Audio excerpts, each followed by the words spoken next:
Aloha, Serge. Aloha, how are you, bro? I'm doing good, my brother. Thank you for asking yourself. As good as can be in a very difficult time Yeah, right now. no, I hear you.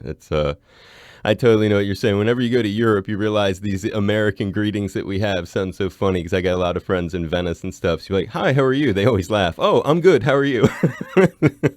You're tempted to say all right, no matter how horrible you might be, because, it's just easier. Yeah, Just say all right and get on with it, passing someone on the street. But totally. ultimately, yeah. Thanks, brother. I appreciate that. Yeah, you're welcome. And first and foremost, a virtual socially distanced hug and high five, my brother Serge. Very, very grateful to have you on the show and joining us today. Great to be with you, Dave. Thank you. Thanks for having me. It's a huge honor. And before we dig into these couple of new songs and the conflict that's sort of driven them and inspired so much of your work really over the years, where are you right now? And is this where you've been since the start of the pandemic? I'm in Los Angeles now, but it's not where I've been since the start of the pandemic. I was in New Zealand, which is where we live a good part of the year. And so we did our quarantine lockdown there in New Zealand, which is very, you have the very similar story to Hawaii in terms of lockdown and execution, contact tracing, and successful kind of remediation. Yeah, whoa. Well, that's a really interesting story. You're the first cat who's connected us to that part of the world, and obviously a part of the world that we're close with, sort of, because we're in the middle of sort of nowhere, but New Zealand and Australia we feel close to because they're in that South Pacific. So I guess take us back then. Tell us the story of when you were there, obviously, and when you first started to realize that this was something big that was about to happen. Kind of paint a picture for us since it's radio. Yeah, I was actually in the capital, Wellington, at Parliament, giving a talk about genocide recognition. There were a number of journalists and members of Parliament, and we got on TV that night talking about the need for New Zealand to recognize the Armenian genocide. And that night, the news hit about COVID and the kind of the giant aspect of how it's going to change all of our lives, and lockdown basically went into effect that week. And you have, what is it, because of a relationship, your other half or something that connects you to New Zealand? No, no, I fell in love with the country in 2000, I want to say, when I was there on tour the first time, Wow. and I felt an intuitive sense of belonging and peace that I'd never felt elsewhere. And it's like the whole island, the whole country is like Kauai. Right. Basically, it's a giant Kauai. So it's really beautiful and very transparent democracy, which is very important to me. Right. So it's something that I over time I got residency for the family, permanent residency in a place, and we live between there and Los Angeles now. What a neat thing. Well, what a beautiful, beautiful story too, and what a great reason to head to something. And from the artists that we've lost, because you're a real, music is such a big part of your life. And Serj Tankian again from System of a Down has joined us. And when we think of COVID, so many folks who have been on have told stories about being touched by some of the musicians that we lost. I'm thinking of John Prine, Manu Dibango, Ellis Marsalis, Toots Hibbert of the great Toots and the Maytals, Adam Schlesinger, of course, from Fountains of Wayne. Some of these cats like Adam and Manu have been guests even on the show. But to everyday people, including those cats and your own loved ones, speak from your heart as for how you've been touched by this crisis. My dad's brother, my uncle, was in New York in the early days of COVID, and he was in a home, elderly home, and he got COVID and he died from it. Uh, And it was really sad because I didn't even know. They didn't even call me. I kind of just tried to get a hold of him, and then called a nursing home, and then found out he was in the hospital. Then found out he was in another facility for recuperation. He seemed to be doing better, and I was able to FaceTime with him for 3, 4 days and see his face, and I was hopeful he would be better, but they called me overnight and said that he had passed, and it was so abrupt because the doctor didn't even know. He wasn't hooked up to anything. It felt so haphazard and not well, just they weren't really taking care of the elderly properly, and it was such a horrible kind of experience to see. And yeah, it's the toll has taken on society, especially here in the United States, because of such large numbers, obviously. That's your uncle, Serj, that we're talking about? Yeah, yeah, yeah, yeah. Oh, God bless him. Sorry to hear that. And that's a very personal, well, you'd be I guess you would be one of our artists now who's been most personally touched. What was his name? Hagop, Hagop. Yeah. That's tough.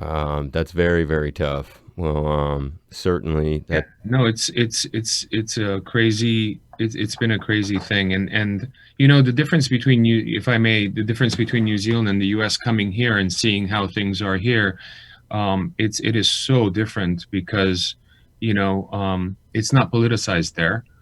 It was just a virus that had to be dealt with. People cooperated with the government. The government was very forthcoming.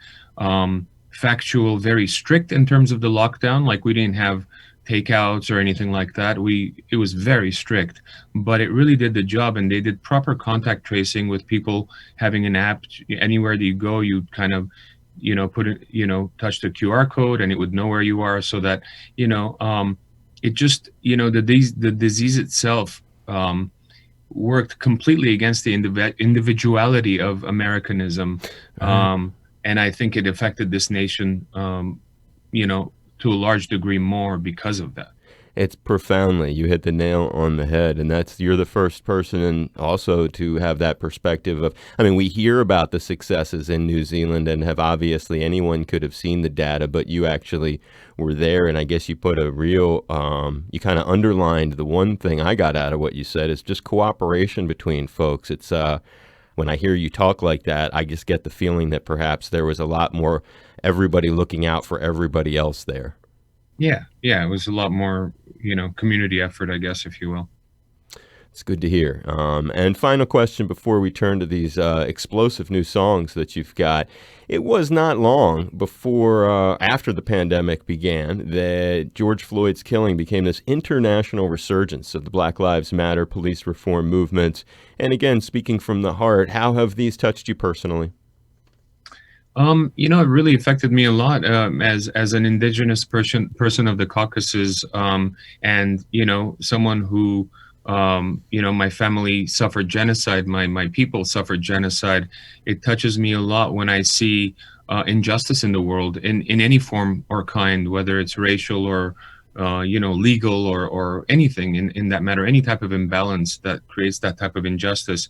And you know and a lot of injustice has been created due to not just racism, which is very obviously still well and alive, but also the neoliberal economic system that's been designed as the whole world system.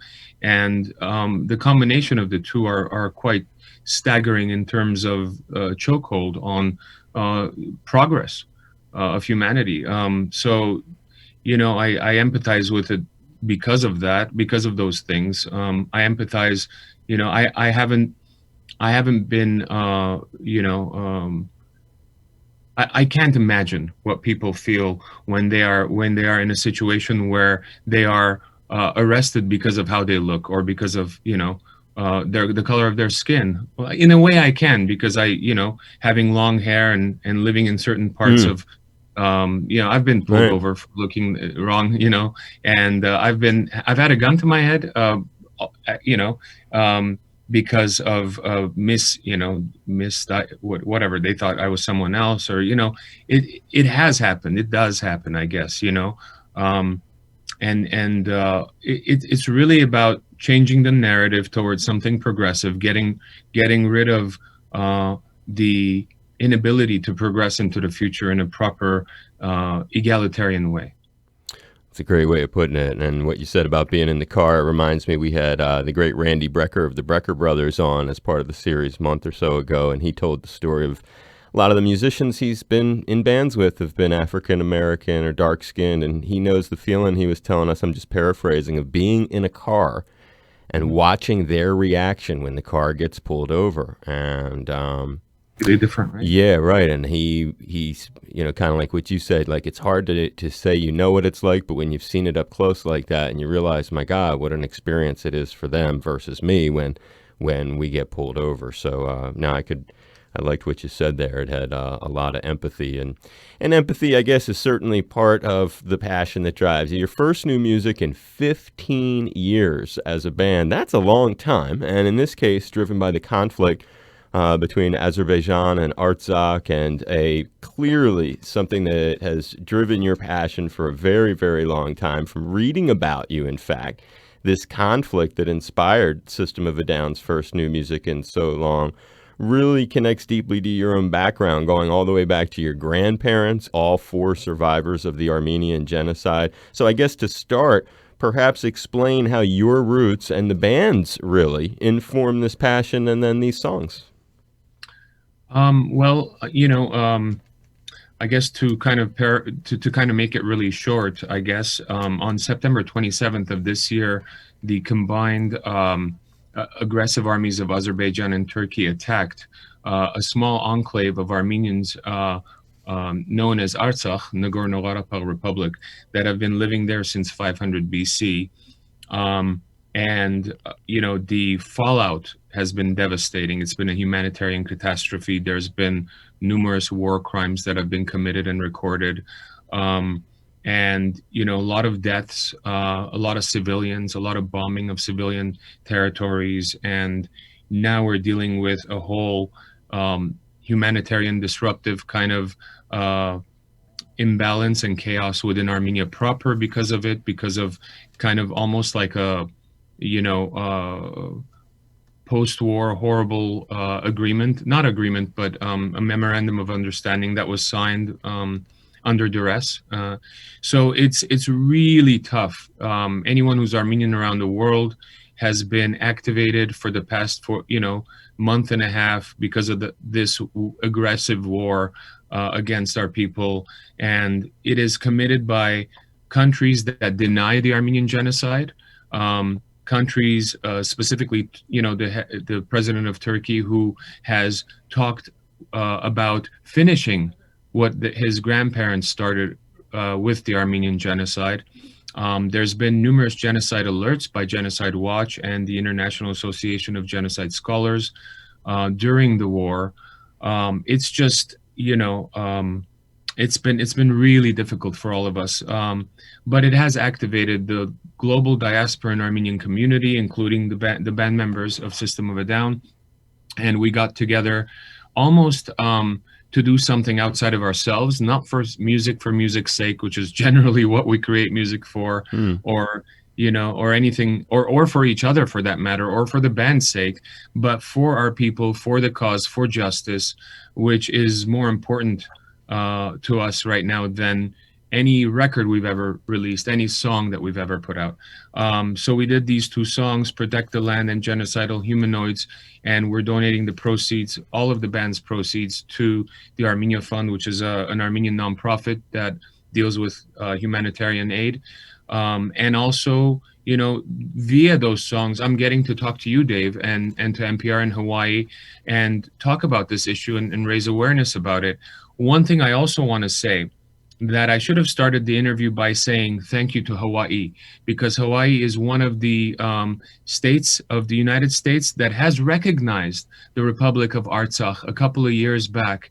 And I remember reading it in the press, and it gave me a smile, knowing like, hell yeah, thanks, bro. One indigenous people recognizing another with a smile, Oh.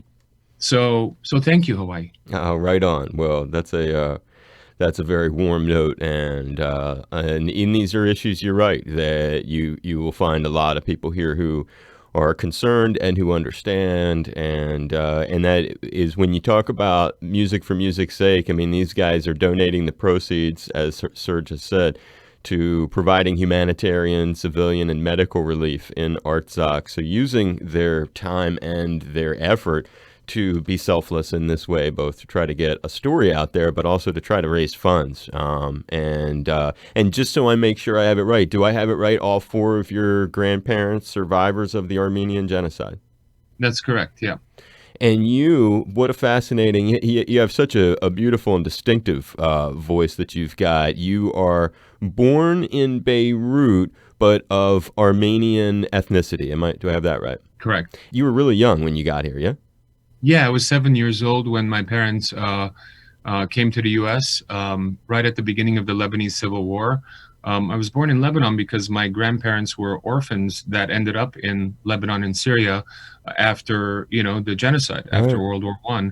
And so they, there's still quite a bit of a large Armenian community in the Middle East because of that. Um, because of the pogroms through the Deir el-Zor desert, and ending up in what used to be part of the Ottoman Empire, later went to the French, and later became independent countries in Lebanon and Syria.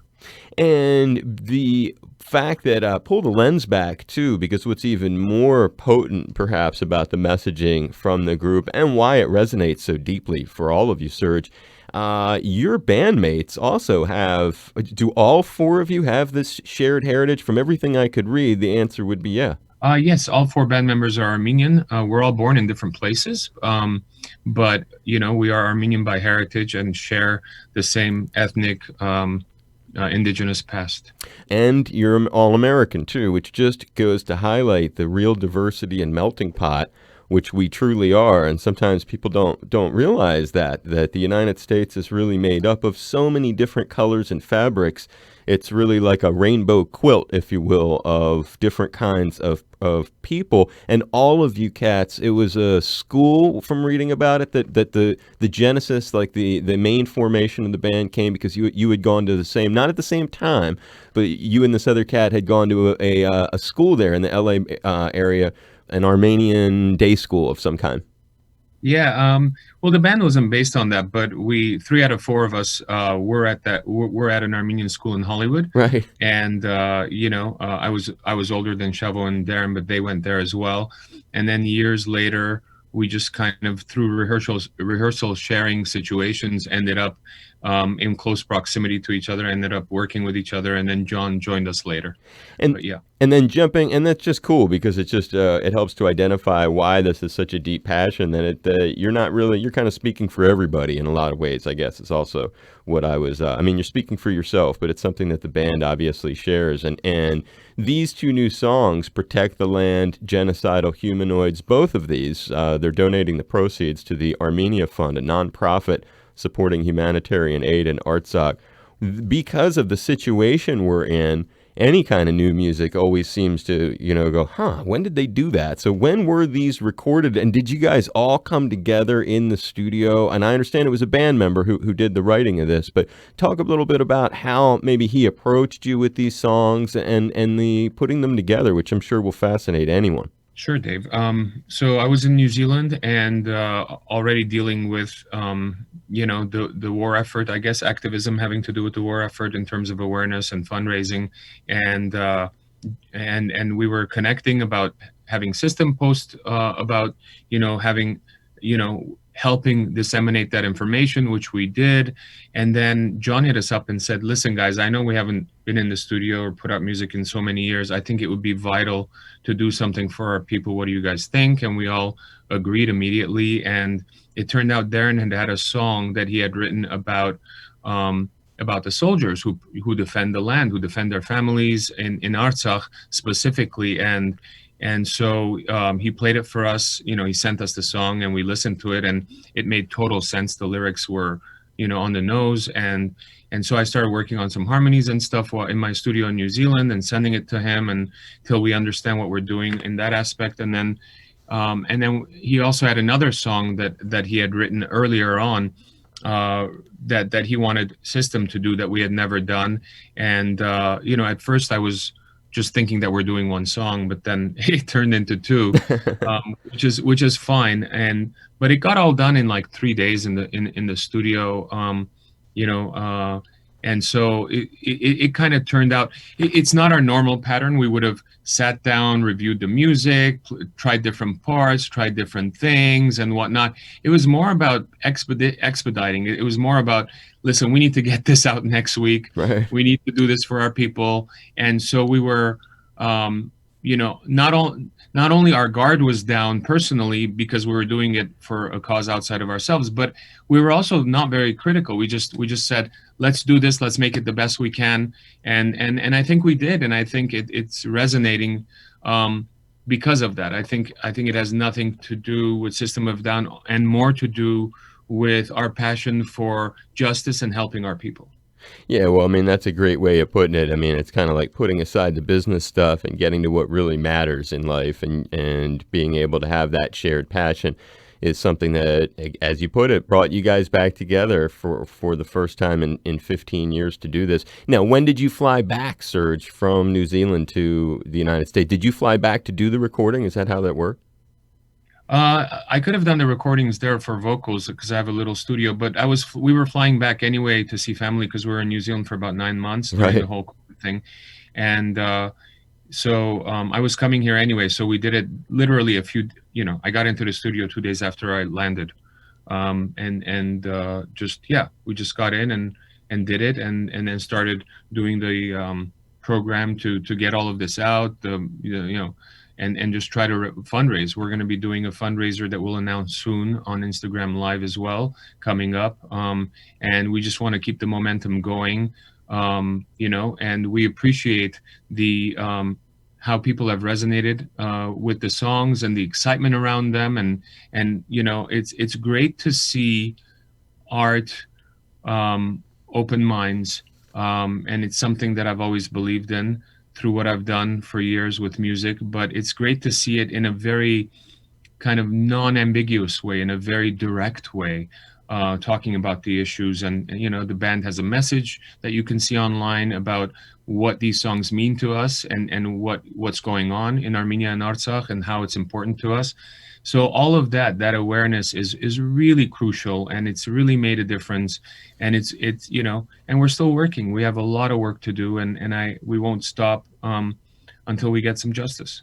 And before this latest eruption of violence, you were already active on this for some time. For folks who don't know, if you check out, there's a great acoustic video of Serj singing this haunting Artsakh song that you do, where playing that tasty acoustic guitar. It's a shame we actually don't have you with a guitar handy. That would fit into this segment so well. But share a little about that song, which from what I was looking online, that predates our conversation by at least 4 years. Correct. In 2016, Azerbaijan attacked the people of Artsakh again.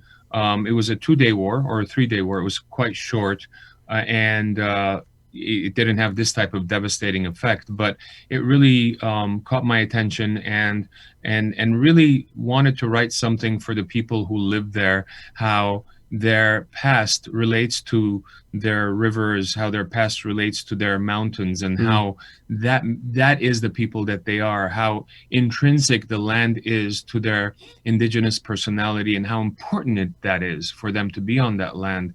And so the song is in Armenian. I recorded it and released it in 2016. And at the beginning of this war, I realized I had a video demo of me just playing it on my iPhone with an acoustic guitar. So I released that, and yeah, I'm happy with that song. Oh, it's cool. The other thing, before we wrap it up, because I know your time is tight, this passion for the issue really goes back, again, and you'll correct me if I have it wrong, and hopefully I don't, but from what I read, all the way back to your very first System of a Down recording on a 1997 Armenian Genocide Recognition compilation album, Various Bands. Do I have it right? Yeah, that was we had a version of Pluck, which was from our first record, Yeah.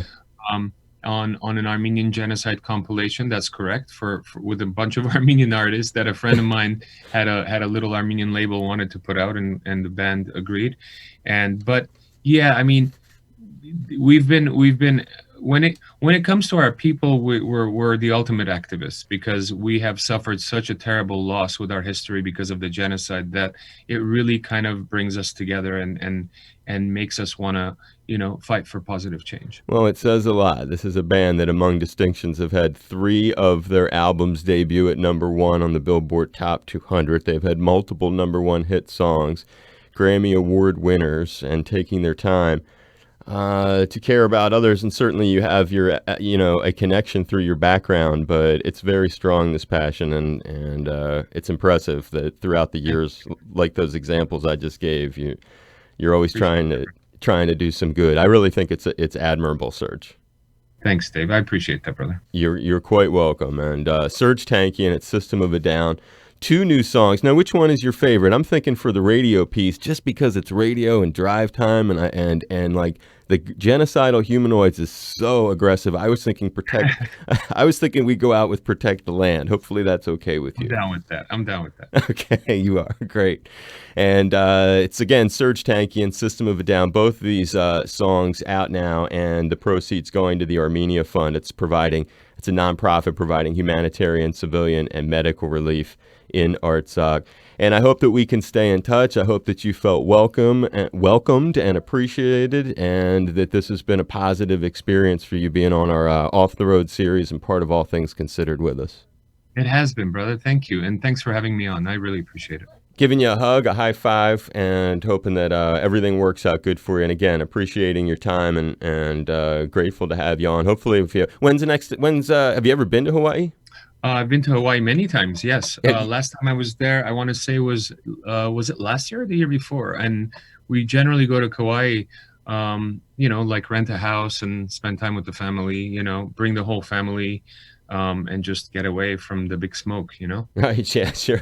Certainly going from LA. Who can blame you there? But never into Honolulu, huh? Always into Kauai, or? I've been to Honolulu once. Yeah. A long time ago. I think it was in the 90s. And you guys ever play here? I don't think we have. Yeah, I was looking. I looked really hard. I couldn't find anything, but I never like to be declarative because you never know. Yeah, I don't think we have. Well, which is weird. Right? Let's keep our fingers crossed that someday, we got to change that. If this thing ever becomes a situation where anyone can actually play live and we don't have to communicate on Zoom to do anything, we'll hope that you can make it out here, man. I'm gonna leave you with that note because it'd be great to hang with you sometime and just have you in the studio or something. Thanks, brother. Appreciate that, man. Stay safe, Serj, and again, really appreciate it, and hope that you had a good one today with us. I did. Thank you. You too. Stay safe, bro. Aloha. Aloha.